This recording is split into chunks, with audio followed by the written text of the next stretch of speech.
Hello everyone, my name is Anindita Ghoshal and today I'll talk about that how Hambantota was victim of China's debt trap. Hambantota was in news for quite a long time, and again after the economic crisis and after the regime change in Sri Lanka, again Hambantota was in news because at the Hambantota port a Chinese ship was about to come, to which Indian authority had raised concern that it might be a security threat as far as India is concerned, while the China said that it's otherwise. Well, the latest news that came in that Colombo had actually given permission and the Chinese ship would be arriving at Hambantota port on August 16. So this is the latest news. But interestingly, Hambantota port is very interesting, and I think that we need to look at its history, that why Hambantota port was so important, like strategically. Maybe with the Hambantota port there was a topic, a terminology that came in, which was the debt trap diplomacy, and at last that security concern of India and what is the option for India at this point of time. Now let's talk about that when this project had actually begun.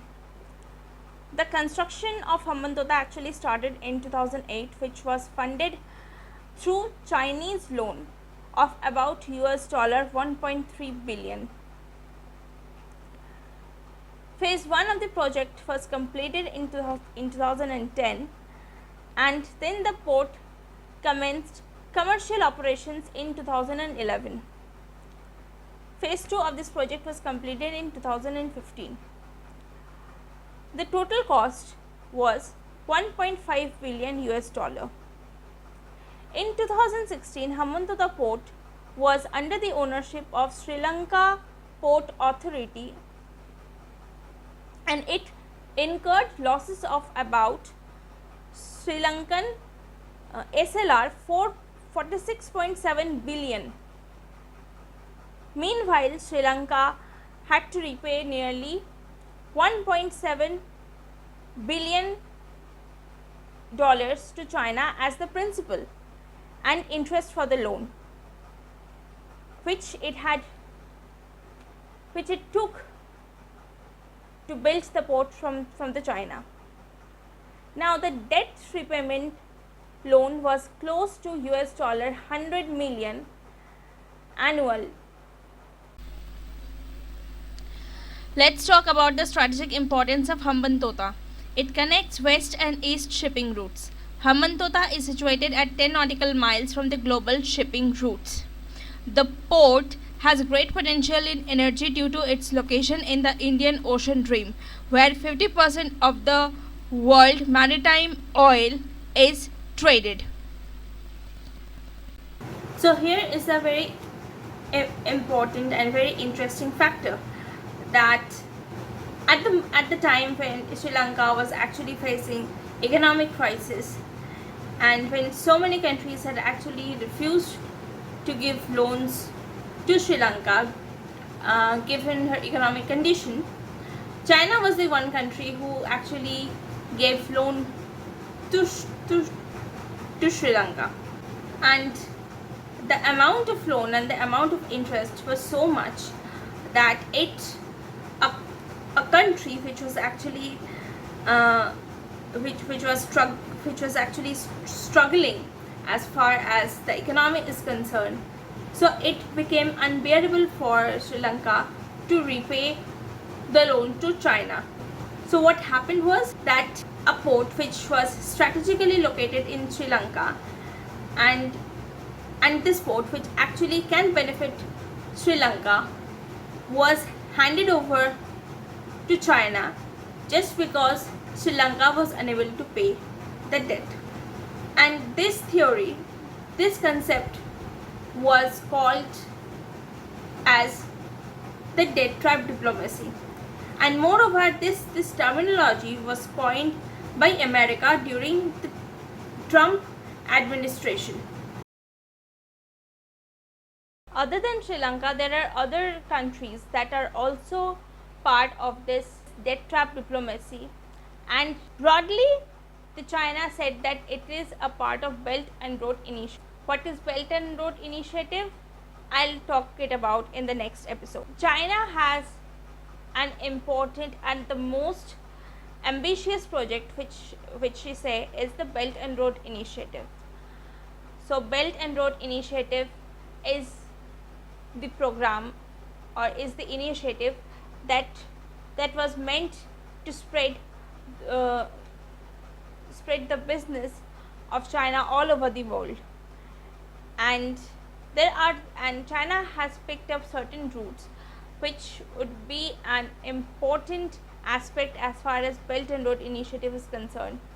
So when Hambantota port was given to China at 99 years lease, it was said that the Chinese official that somebody from Chinese media had actually put a hashtag Belt and Road. And Belt and Road is a very broader concept to understand, so I'll try to make a video about Belt and Road in some other episode. Coming back to Belt and Road Initiative, so it was an ambitious project where China wanted to spread her influence all over the globe. Now where India is located, China had already put the influence on the neighbor of India, for example, and all these countries are actually, so we saw what happened in Sri Lanka, that the economy had actually collapsed.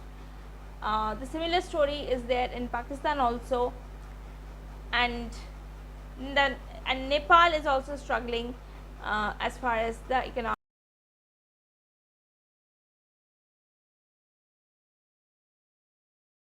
What could be India's strategy to check and match the China's attempt?